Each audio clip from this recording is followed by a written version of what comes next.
Welcome, everybody. Thank you for joining us today. My name is Jamie. I'm the Business Development Director here at Tribal Worldwide, and I help lead the ideation and creation of the strategies and propositions for any of the new clients considering partnering with Tribal.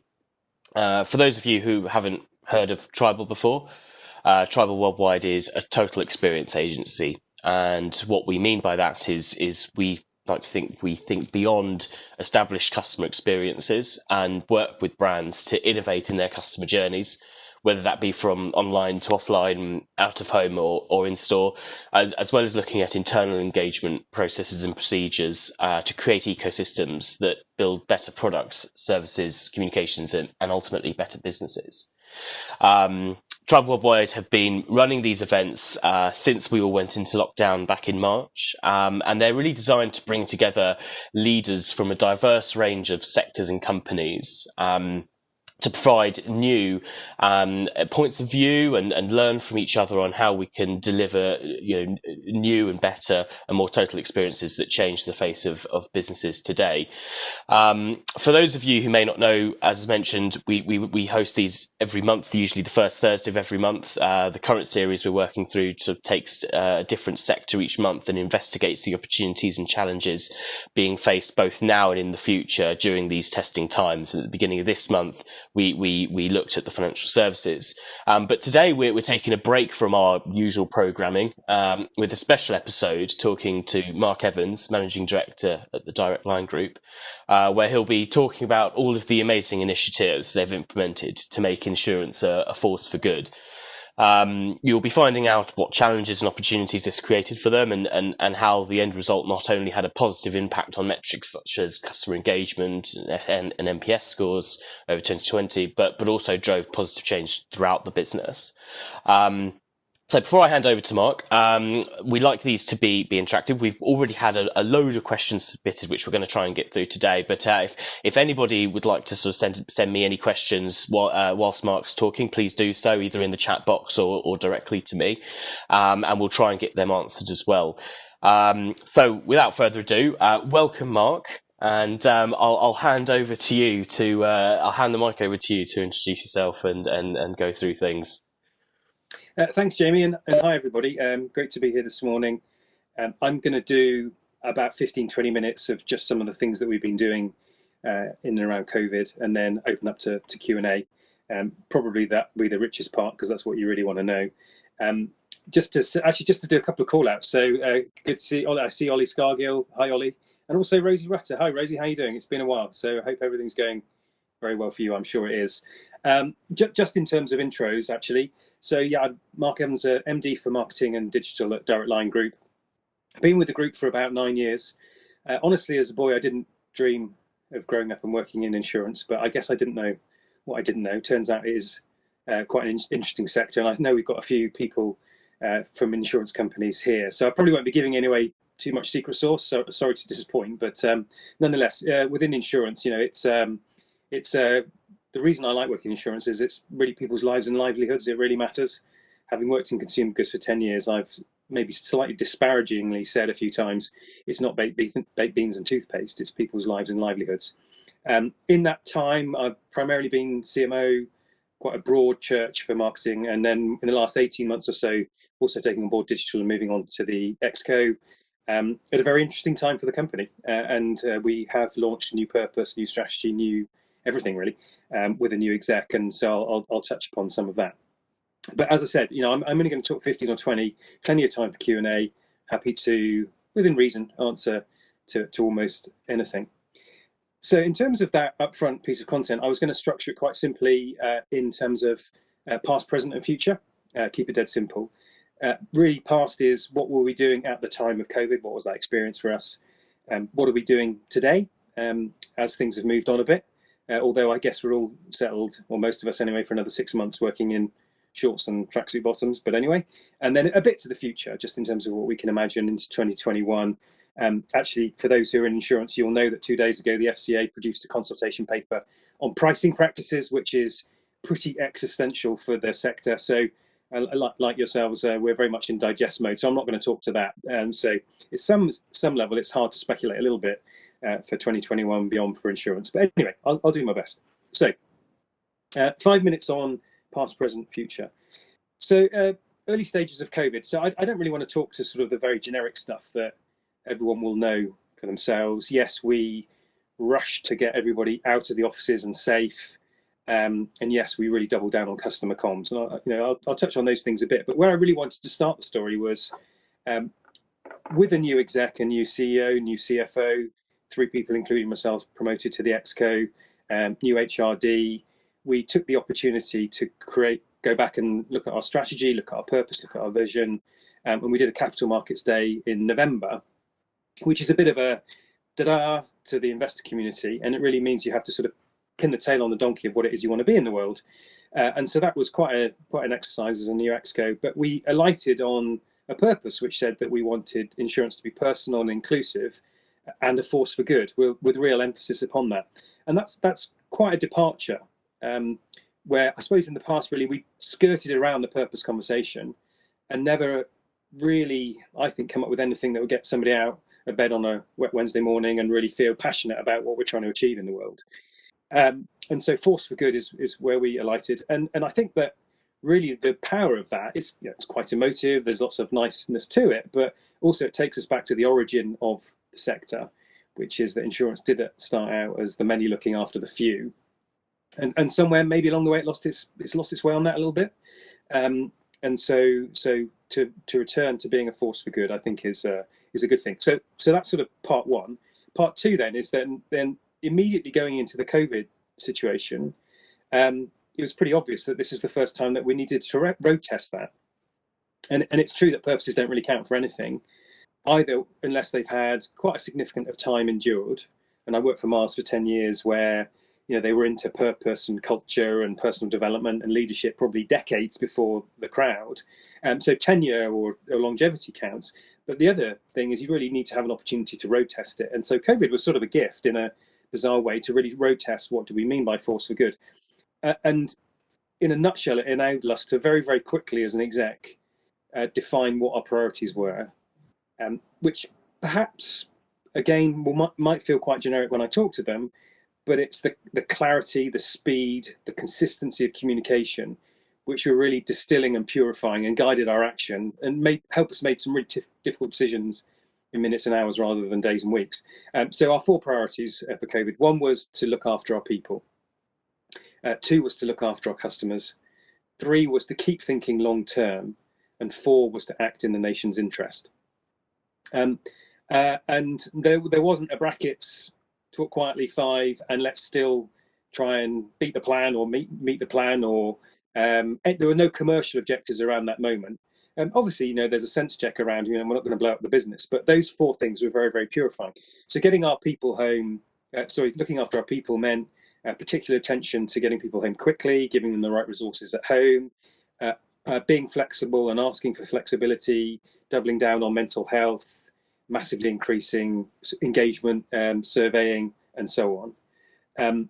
And very interestingly, our EMPS, our employee MPS, increased through the period. It's probably not unique, but we feel like we really treated our employees pretty well. Then in terms of looking after our customers, we launched 25 new propositions that helped in different ways. Again, probably none of them individually unique, but collectively very helpful for our customers. We did 116 web releases in the first couple of months, 15 million emails to our customers just to make sure that they could understand what it was we were trying to help them with, and navigate through, sort of navigational comms, just trying to be useful. I'll just pause for a second to say I think that there was a strong interplay between those first two things. What I mean by that is the fact that we got the highest ever eNPS scores is no coincidence to the fact that we got our highest ever NPS scores. And I do believe there was a bit of a kindness bubble with customers around COVID, accepting more than they would normally that there might be long queues if you try to call or whatever it is. But what was picked up in a lot of our customer feedback was they had noticed that we were treating our people well. So there's this sort of kind of twin turbine or virtuous circle that we think our people showed up really well and our customers noticed it. The reason that people showed up really well is that we treated them well. And so for me, it's the best example in my career so far of, that if you do good, it will follow through, and specifically if you look after your people, it will flow through to your customers. And then in terms of keep thinking long term, that's more of an internal thing that we had to do just to remind ourselves of what our long term objectives. So I won't say too much on that. And then the final thing is act in the nation's interest. So yes, we did the look after NHS and key workers. In the case of motor insurance, give back refunds to people because they're not driving as much and therefore not incurring as much risk. But also, frankly, just giving money to help people put food on the table.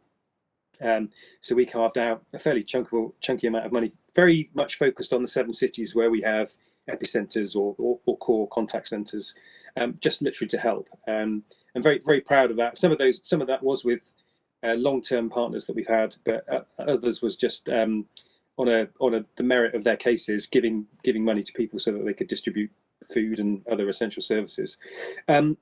So that period of time was characterized by running like hell. I mean, you will all know that it was frenetic and it was frantic. And I have to say I'm really proud of our people for the way that they did respond and were flexible to make sure that we could keep the business going. And so we felt, and we do still feel like we had a pretty good crisis. And I suppose you don't say that too glibly, but we do feel that we rose to the moment, and it was the first time we had been road tested on Force for Good, and I think we showed up pretty well. When I get to today, there's only a couple of framing thoughts. The first is that some things haven't changed. So what we didn't do back in those moments was to abort our communication campaigns, our brand positionings, our media spend. Call me old-fashioned, but I'm very much one for consistency and big brand ideas, big campaigns applied with consistency. Yes, iterate and evolve, but with consistency pay off. And so we didn't divert media spend. We didn't change our campaigns. We reappropriated them suitably, and some media channels obviously were closed. So now actually we're in the process of relaunching Direct Line. So we came up with this great campaign. We're on it with the robots and the Donatellos, and hopefully you've seen it. Hopefully you have, because we spent a lot on it. But nonetheless, to relaunch that, some of the things that we couldn't do at the time in March, now we're getting back to. So today is very much a focus on redoubling our efforts on our headline brand, Direct Line. But then a couple of things that we're really focused on right now, and I'll put the FCA consultation process to the side, because for many people in insurance, they really won't care about that, other than maybe they'll get better prices in the future. The first is there's no doubt that we're heading for a significant economic impact, and so the need to deliver value for customers is very much to the fore. And so how do we, really working out what does value actually mean in a new world? And so I can't really talk to too many specifics, but the theme of increased customer value during recessionary times is really, really dominating our thoughts and our conversations with our agency. And you'll know some brands who do that really well. If I pick an E, for example, their no-brainer proposition is a lovely way to package up value to customers. So lots of thinking around value.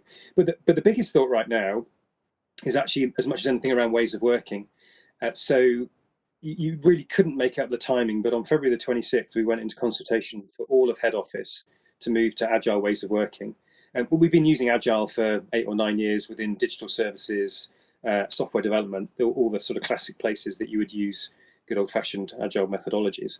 But from that and the successes we've had, we were galvanized to properly go agile, full fat agile, whole head office, enterprise-wide agile, fully cross-functional. So the principles have empowered autonomous self-managed teams with full end-to-end accountability for change, but across everything. And there's not many organizations that have done that. As I said, we went into consultation February the 26th. So it's not major headcount reductions in many parts of the business, none at all. But literally everybody's job would be changing as we applied agile methodologies. 2 weeks later, lockdown kind of gets in the way of that. And so we had to be sensible about it. We're in a consultation period. You don't just stop that. We're not aborting the plan, because in truth, moving to agile is sort of, in a way, the pandemic sort of reinforced the decision. We didn't put pandemic viruses on the drivers of change list, but we might as well have done, because the reality is the things that we needed in that moment were very much in keeping with agile. Probably in truth, it was a bit more chaos than organised agile because it was just run flat out, and we hadn't put everything I'm going to talk about in place. But nonetheless, we did take more time. So not to stop it, but also to take a bit more time. Anyway, that was helpful to sort of just take a bit more time to get people on that journey. And then, so towards the back end of this year, we will move towards agile, moving from I won't get the numbers precisely right, maybe 12 to 100 squads. And it will become our new way of working. So the methodologies are pretty well known. So there's no secret sauce in that. But the thing that's really most to the fore from a leadership point of view is the behaviors and mindsets that goes around that. And because it's no small undertaking, and people have to let go of some stuff to move to a new way of working. And I once heard an expression that nobody really likes change. Well, actually, the only people who like change are babies with a wet nappy, and they don't even really enjoy the process of change. They just like what it's like on the other side. So, change management is a really tricky thing. And so we have launched a new set of leadership behaviours that really we're expecting everybody to get on board with. And that takes a huge amount of communication and challenging people's current mindsets and so on. So, but hopefully that puts us in a position to deal with, yes, maybe things like pandemics once in a lifetime, but also major regulatory action like might happen with the FCA, recessionary shocks, major innovations, just to be more productive, efficient, fast in innovating in a fast changing world. So that's today. For the future, I'm slightly conscious of time, so I'm not going to go on too much, but I think there's a couple of really key things that have crept up in the last 6 months that I'm not really going to now talk so much to brands or marketing, but more at a sort of a high level. It is true that insurance is fractionalizing, it's digitizing, and maybe say a little bit on digitization. Essentially, having been to China and spent a bit of time there, we've seen the future of insurance. It's just happened in China a few years ahead. And you wouldn't have thought it unless you worked in the sector, but insurance is a point of confluence between all the major tech trends that are happening in the world, from machine learning to AI to blockchain to driverless cars to connected homes to so on. So it really is ripe for innovation. Just on digitization briefly, it's probably worth saying, and I'm sure many of you will have experienced this, we've seen an increase in the quantum of digitization.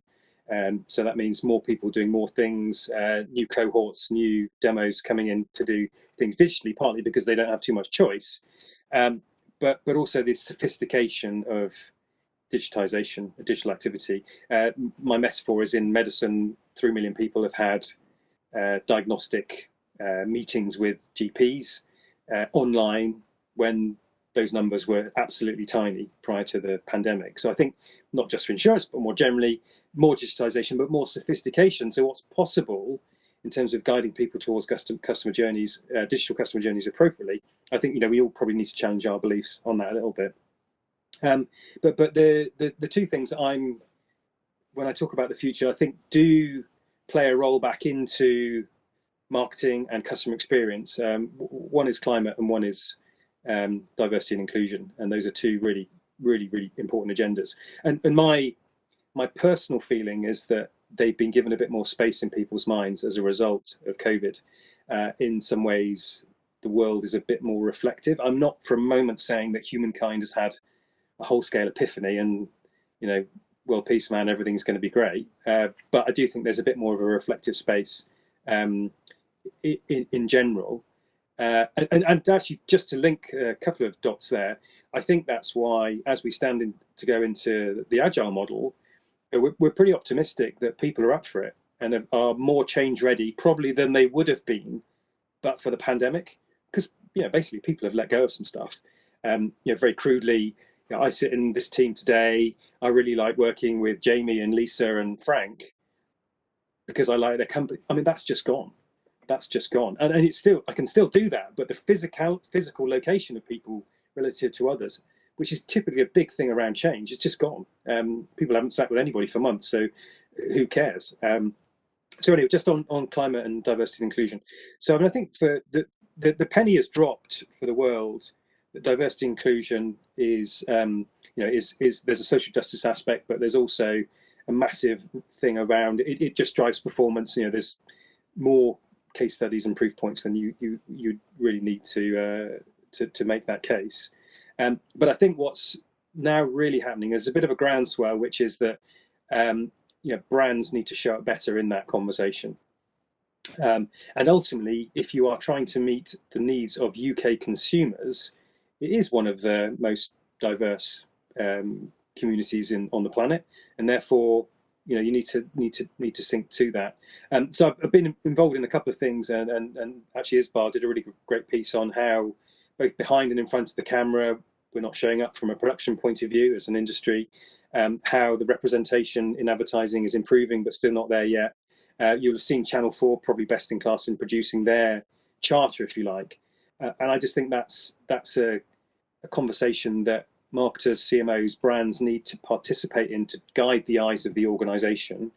The social justice aspect is fine, but in isolation, it's potentially tokenistic. I think you also need to drive with both levers, which is also the performance angle. So we're spending a lot more time around that. One thing I would say is that we had our diversity and inclusion survey a couple of weeks ago. I think we have a really good culture, a really good heart at Direct Line Group. People who've worked there or worked with the organisation, I think we're pretty kind-hearted folks. And the fact that the experience that people have within Direct Line Group, despite that, varies so much by different diverse cohorts, is a massive eye-opener. And I've talked to Mediacom, and Ollie's on the call here. Speaking to Sue Unneman, the same thing. They've got a brilliant culture at Mediacom, and yet when you properly get under the skin and get the data, you'd be really shocked with the way that people have different experiences around a given culture, even if that culture is a good one. And then finally to climate. I always start this conversation by saying, well, we need to up our game here, otherwise nothing really matters 20 years out.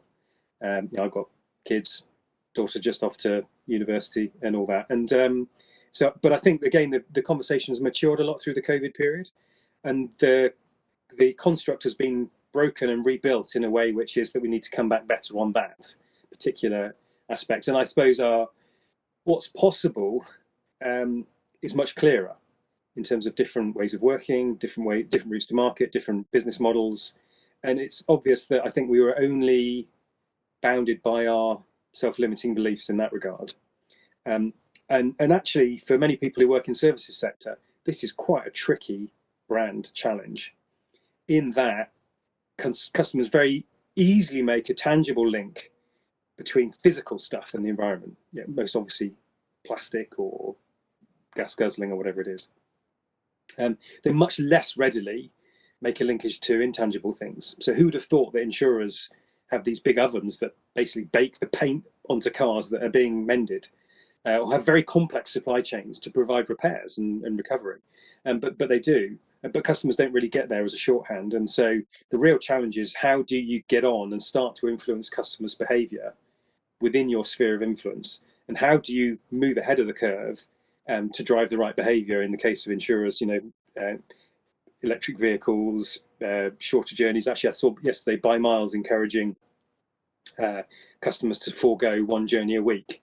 Is that going to resonate? I don't know. But nonetheless, the compulsion to get on board and be part of the solution rather than the problem is a really compelling one. But it is quite a noodly one if you work in the services sector. So quite a bit of quite thoughtful about that space. So have now talked for about 20 minutes, which is more or less exactly what I intended to do. Hopefully there's no crown jewels or secret sauce I've given away, otherwise I'm in trouble. Hopefully you get a sense of what Direct Line is like as a company, how we think about some of the big issues, how we dealt with the past, present and future as relates to COVID. And more than anything, hopefully you've got a bit of a shopping list of things that you might want to ask follow-up questions on, that you're interested in, rather than just what I assume you to be interested in. So I'm going to hand back to Jamie, who's going to pound me with some good questions. Thank you so much, Mark. I really enjoyed that. Lots of really interesting stuff there. And yes, as Mark said, we're going to start going through some of the pre-submitted questions. But if anyone has sparked any questions themselves, just pop into the chat, send it directly to me or into the Q&A, and we'll try and get them answered. So So the first question I've got here, which I think is a really interesting one, is talking to your to the strategy around not being on price comparison sites, Mark, and just sort of a general question around the kind of interest in kind of what drove that position. Have you considered changing it? And I think it throws up just a more broader, interesting kind of dialogue around what is this role of aggregator sites moving forward, and how do you see that from a consumer behaviour standpoint, commercial standpoint, etc. So just to talk a little bit about that, I suppose, is that strategic sort of decision you made at Direct Line to not get involved in that space. Yeah. Well, the decision was only one made by stealth, and it wasn't mine, or hasn't ever been mine to reverse it, because it was the inaugural direct brand, and then many others followed, and then there was a process of aggregating those that Direct Line never participated in. Um, and it's sort of the obvious question to ask, and it's the first one that any new non-exec will ask, because surely you're denying yourself access to the rump of the market. So I mean, a bit of context. I fell into marketing a bit by accident, really. It was intended that I would go and work in banking, or at least that's the graduate job I had lined up after university, and then I deferred it for a year. And during that year, my graduate job disappeared in a puff of smoke. And it wasn't meant to be, I suppose. A bit of an early setback in the career and all that, but recovered. But what I did find through that moment was that banking wasn't for me. And when I looked at people who were a couple of years ahead of me in their careers, they were really enjoying marketing, and I had my epiphany and fell into marketing and joined Mars, and the rest is history. But I suppose what that means is that I would see myself more on the commercial end, more maybe left brain end of the spectrum, to an overused caricature of left brain, right brain, but nonetheless quite commercially oriented. And the answer to the question is really economics. By attracting customers who get pay maybe a tiny bit more, but stay a bit longer, maybe claim a bit less, cross sell, upsell a bit more. It's a more valuable customer, an equivalent cost of acquisition for comparison websites. And so it's we have from time to time remodeled it, and I'm sure it's a question that will never quite go away. But it's a straightforward one on economics. Now, in terms of the role of price comparison websites, of course, I speak with forked tongue a little bit, because we have brands that are on price comparison websites, most notably Churchill, which does reasonably well.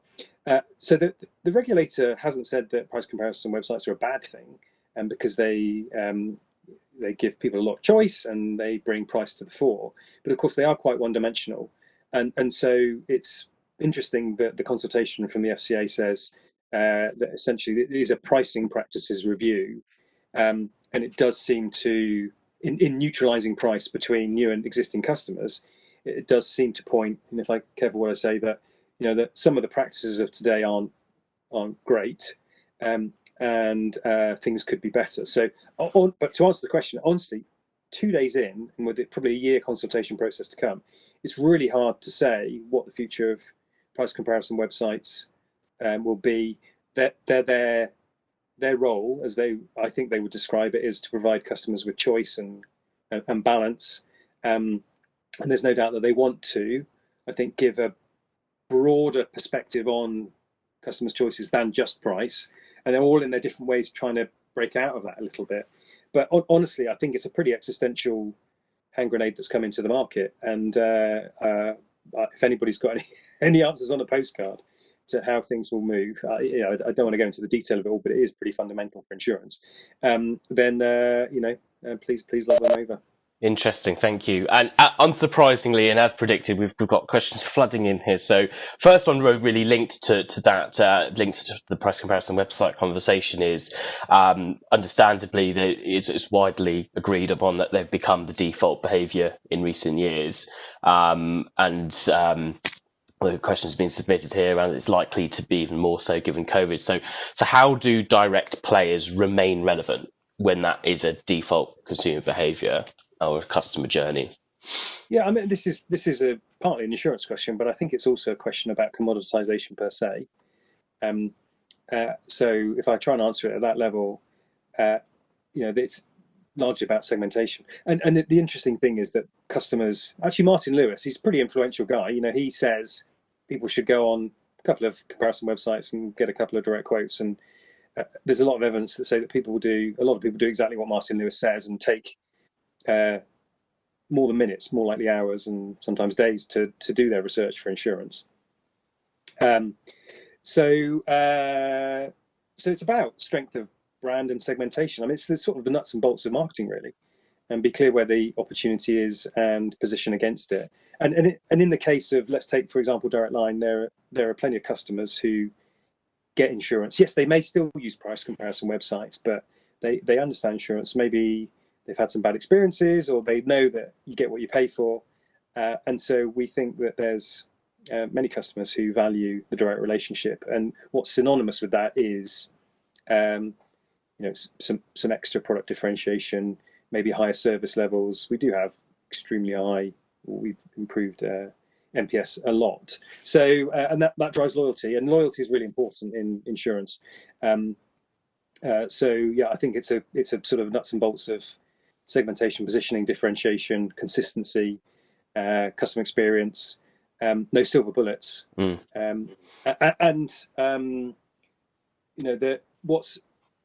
What's possible is that it is possible to decommoditize markets. And if I think back to where we were in 2014 with Direct Line, which was staring down the barrel a bit and has had a resurgence in more recent years, that if you go back to the core benefit of a sector, you can strike gold and you can decommoditize, but it's not a once and done. So hopefully that gives a bit of an insight, but nothing too racy. No, definitely. Thank you, everyone. Please keep the questions coming in. I will try and get through everybody. And there's been a couple of people that want to just hear a little bit more about the specific kind of new leadership behaviours that you referenced earlier, that you've launched as part of the agile organisational adoption. So would you mind just sort of circling back to that and just maybe sort of looking at going through that in a bit more detail? Yeah, sure. I mean, it's public domain, actually, so it's not. There's no secret source there, but it's the implementation which I think is perhaps more interesting. So we are calling upon our leaders and everybody to be curious, and these are all synonymous with sort of really the Agile Manifesto, to test, learn, and adapt. One of the most powerful ones is around the notion of empowerment. Yes, of course, but very specifically wrapped up in the idea of servant leadership, where the role of more senior people is to create flow, be unblockers, only get in the way when it's important to get out of the way, to then be able to get out of the way. And just on that, I mean, there's a lovely expression which probably everybody could take away, which is aspire to only make the decisions that only you can make. And when you really stop and think about it, that's quite a challenging one. But it's the implementation which is really important. It has to come from the CEO, from the exec, from the board. I had a really interesting thought from ING, who have kind of done what we're doing now in Holland in the banking space. And apparently one of the non-exec directors said, and it was then reported, well, maybe with this agile thing and these new behaviors, maybe we might go back if it doesn't go so well. And that was incredibly damaging. They say they lost 6 months because people then thought, oh, maybe there's an option. Maybe I don't have to really apply myself. Maybe I don't have to make this work. So that line of one is really important. And for the behaviours, that means that they're kind of getting embedded in everything we do. And if I think about my own experience, I'm paired up with another member of EXCO, and we're doing sort of mutual coaching around those behaviours. And that's going to be the role model for what all senior leaders are going to participate in, a new 360 model built specifically around those behaviours. So as with all things, all good strategies, the strategy is really simple. It's the pace, velocity, and sincerity that you adopt it that really makes the difference. And so, yeah, I mean, any set of behaviours are right. It's making them right is the important thing over time. Really interesting. One of the pre-submitted questions was asking around how does each of the Direct Line brands stand as a force for good, or do they have kind of their own space to have their own individual vision and values? And there's just been a similar question submitted as well around kind of around how you measure, control, and maintain the differentiation and consistency of tone of voice and service across multiple sub brands. So both questions there around kind of that brand family, I suppose. I don't know how you want to start to tackle both of them. Yeah, there's probably a few questions rolled into that.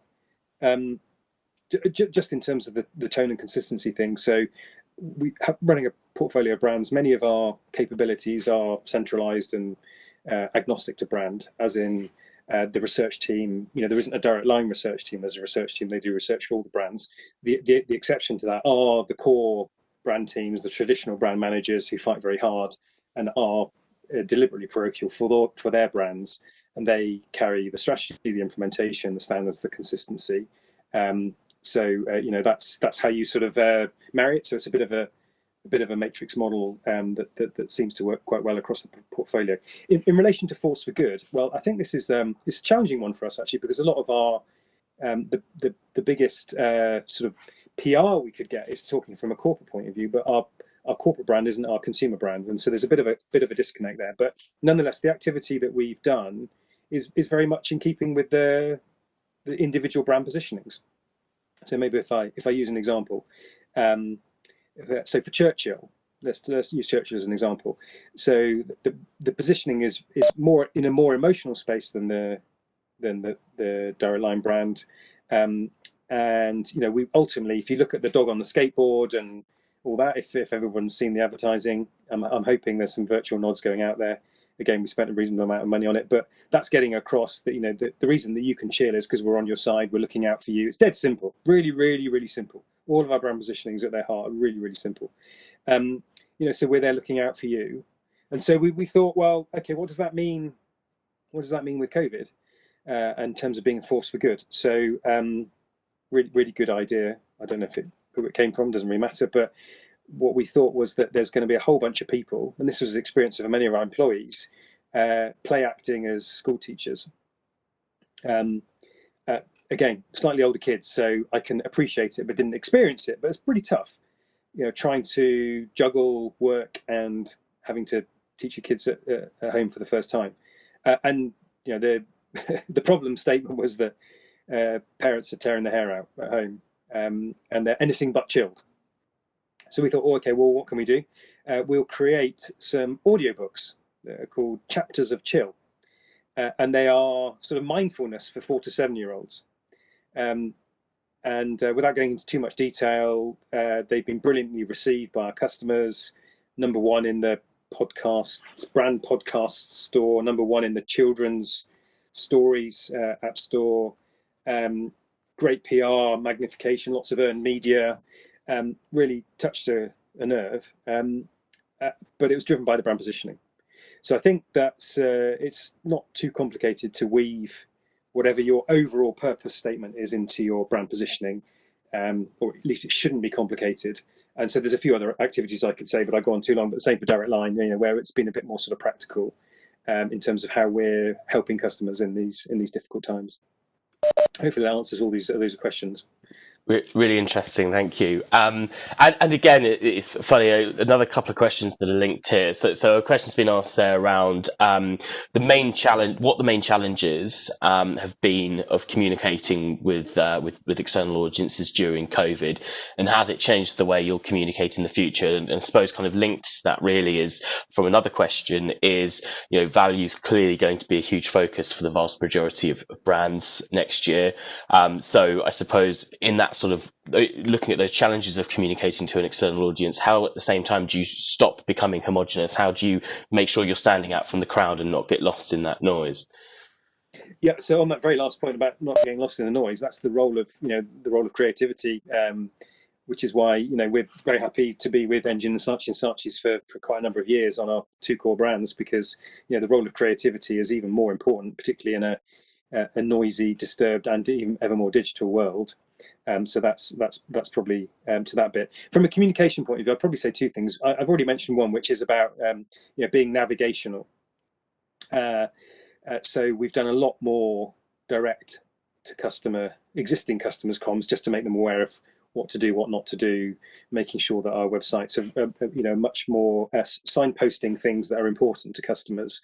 So sort of quite functional, nuts and bolts type stuff, to be helpful. And linked to that, for a period of time, we have switched off at different times new business on certain product lines because operationally we needed to be there for our existing customers. So there's maybe a bit of a philosophy that goes underneath that, but quite straightforwardly, worked really hard.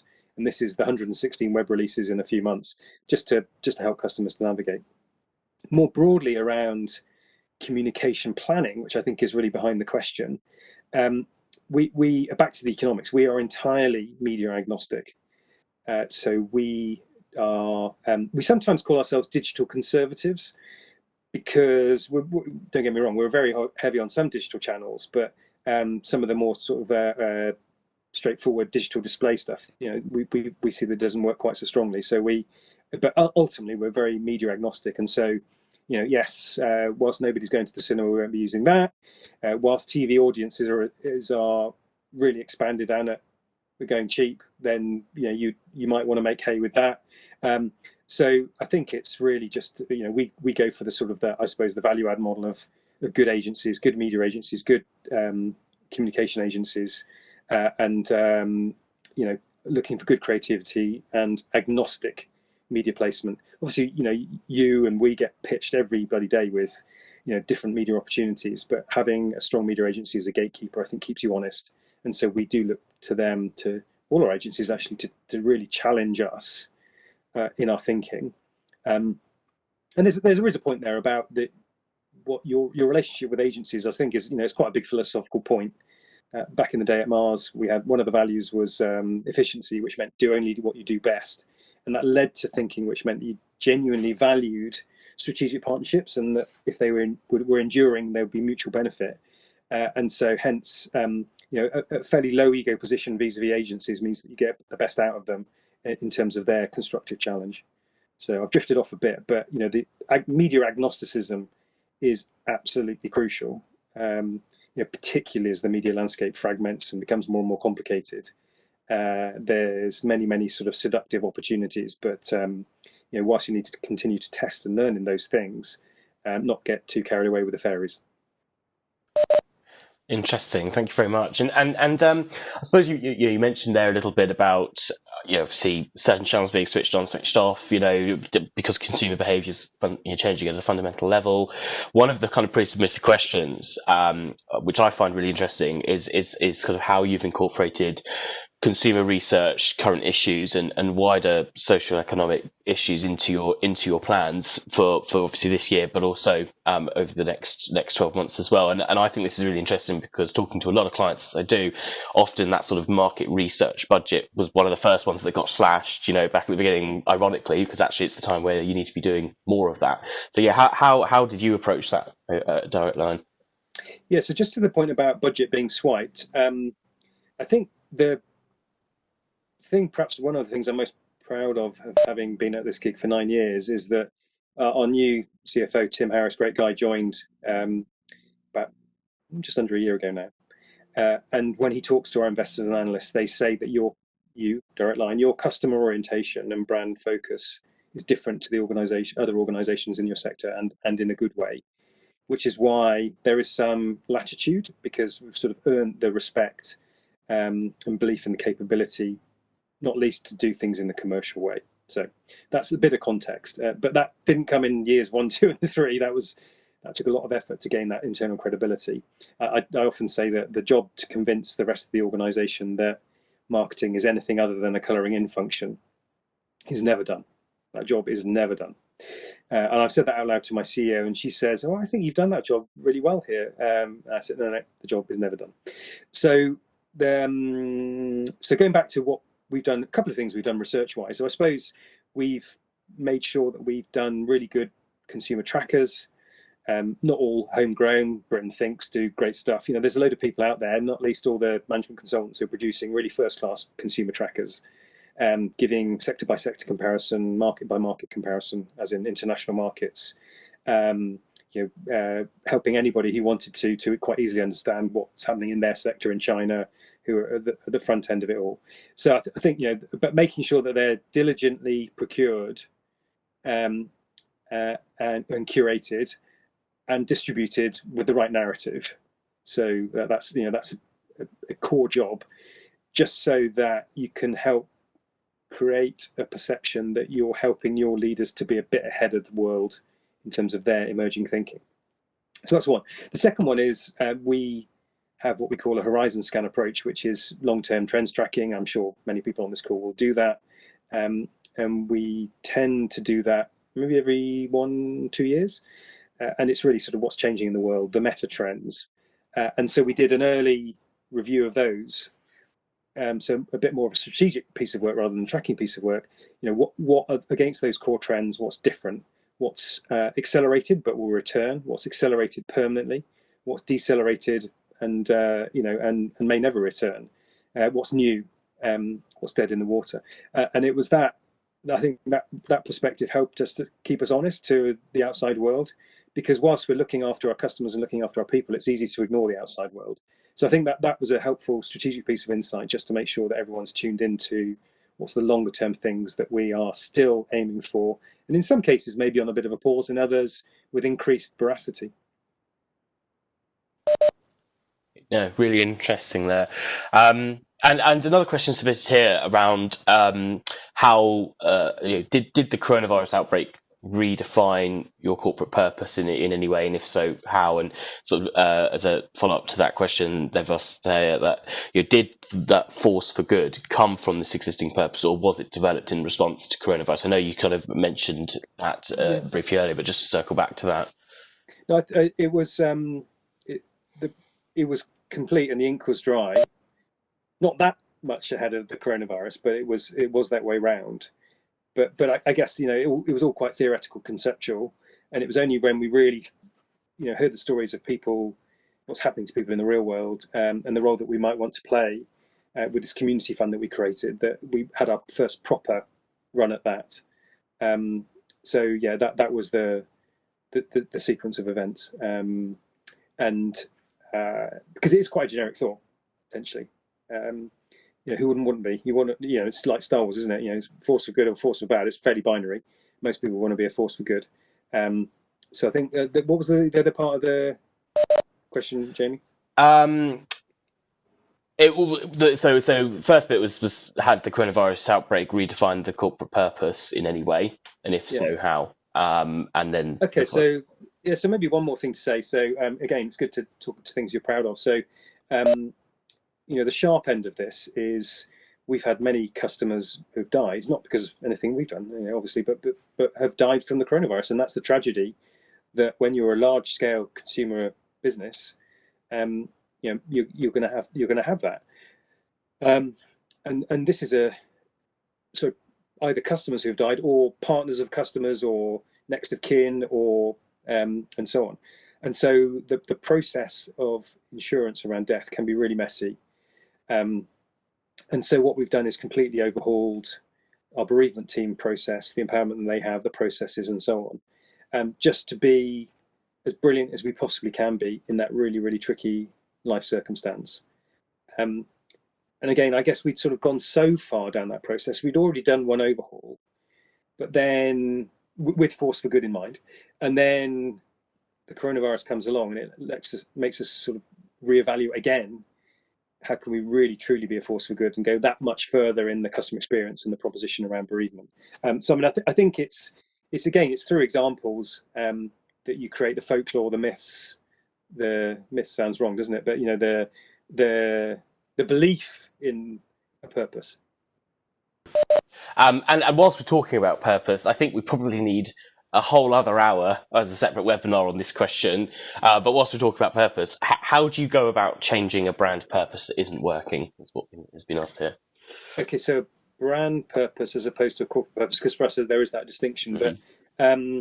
But at a brand level, I think purpose is potentially unhelpful as a term, and I more default to a brand positioning that hopefully has sort of purpose at its core. So maybe it's a bit tautology, but I'm going to think ultimately, if a brand isn't working, if I take Direct Line in 2012, 13, 14, my number one tip would be create a burning platform.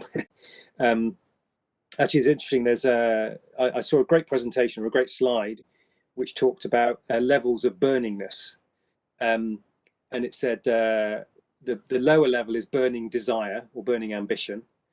The next one is burning fear, and the most extreme is burning pain. And it talks to whether a business is, got aspiration or in trouble or is in trouble now. And I think that's quite helpful. But the short story is there's nothing like creating a burning platform, because what does that do? That gets share of voice internally, that gets budget, that gets thinking space to really figure out the problem. Because a brand not working is a noodly problem. It will talk to many things: right segmentation, right target market, right capabilities in the organization, right agencies, right modeling, right KPIs, right everything, right people. And so they're noodly old problems. So I think you need burning platform and some really big brains. If Piers Newson Smith was on this call, I would describe him as one of the big brains that helped to fix the problem on Direct Line. You just need somebody whose brains are wired that way, a good old fashioned strategic planner to figure out a noodly problem. Excellent. I think we've got time for one more question here, which has been asked with regards to insurance and diversity and inclusion. It says here, insurance risk assessment may create indirect biases. Is there anything that can be done to mitigate this? Yeah, it's a really good question actually. There's a couple of years ago, I think it was Admiral who were pulled up as potentially having some form of ethnicity something in their algorithms, and obviously they denied it, and I believe that would be true because actually, uh, I think most insurance companies have sort of properly grown up and get these things. And in fact, the gender directive, the piece of European law says you can't discriminate on the basis of gender. I mean, ironically, it's proven that women are better drivers than men, but insurers aren't allowed to reward for that. Um, I think this is something that this is a bit of a regulatory issue actually. The regulator is wanting to, particularly as machine learning comes along, understand what are the parameters that insurers are using to price, and so it comes under the sort of the banner of explainability, that where we all need to hold a high bar, and even in the case where I don't know a certain type of car has an over-indexation with a certain type of demographic or whatever it would be, then I think we've all got to be able to explain and justify the pricing rules that we use. So I think it will always be a bit of a work in progress. But for us, it all starts with the right intent, and I don't think you can go too far wrong as long as you've got the right controls in place. Then, but yeah, I mean, it's the regulator is onto it as a thing that we need to be impeccable, whiter than white, um, because insurance is a bit weird. It's one of the very few sectors in the world where you have a personal price. Jamie, when you go and buy a Mars bar in a shop, it's the same price to you as it is to me, in the same shop at least. And insurance isn't like that. It's personalised, and therefore, the industry has to have an incredibly high bar in terms of its ethical approach to pricing. Excellent. Thanks very much, Mark. So we've reached that point now where usually sort of turn to the panelists, plural, to have sort of closing remarks. But as this is sort of your platform, really, I suppose it'd be interesting to just end with, I guess your key takeaways for insurers on this call, but also just I guess business in general as we all move forward towards Q4 and 2021. What are the key lessons you've taken away this year, and what would be your top pieces of advice for businesses looking to really bounce back strong from this crisis? Yeah, I mean, I think I really do like those four things I said. Look Mm. after your people, and in that case, that might mean your direct reports, your team, your marketing team, if not more broadly, if you're in a broader senior leadership role. Look after your customers. What hasn't changed is that marketing as a function is there to connect an organisation to its customers and to meet customers' needs better than competition. Keep thinking long term is very, very practically important. Mark Ritson wrote a few weeks after the coronavirus started, forget 2020, think focused on 2021. So marketing is the function that brings the future forward and the outside in. and it's at its most valuable when it's helping the organisation to navigate into the future. Um, yeah, act in the nation's interest, be a force for good. Whether that's applied across all the three things I've just mentioned, or more generally. Marketing, I've always felt, should be the life and soul of the party. Should provide a bit of pizzazz, the mojo of the company, but also should lead on some of these emerging agendas such as diversity, inclusion, and climate, and more broadly on D&I. So hopefully, from your vantage point of understanding how that works commercially as an enterprise to better meet a broader set of customers' needs, you can apply that through into your organisations. So force for good is Direct Line's purpose, but I think at some level it's also, without getting too gushy, it's also a little bit about what I think marketing's there to do. Fantastic. Couldn't have said it better myself, even if I could have. No, look, Mark, that's all fantastic. As I say, we try and fix the world in an hour, but it never seems to be enough time. So look, I just wanted to thank you, Mark, for your time today, and thank you everyone who's taken the time to come and listen to us natter on today. As I mentioned at the beginning, for those of you who joined a bit later, we do run these very regularly, so do keep an eye out in your inboxes for sort of future upcoming events. And if anything at all has sparked some thoughts and thinking that you want to reach out to us, please do reach out to myself, and we'll hopefully get some sort of follow-up calls in the diary to continue this conversation. As I said, there's a lot to talk about. And yes, thank you everyone for the time today. I've definitely found it interesting. I hope you have too. And very much looking forward to welcoming you at a future event. And Mark, once again, thank you for giving up your time today.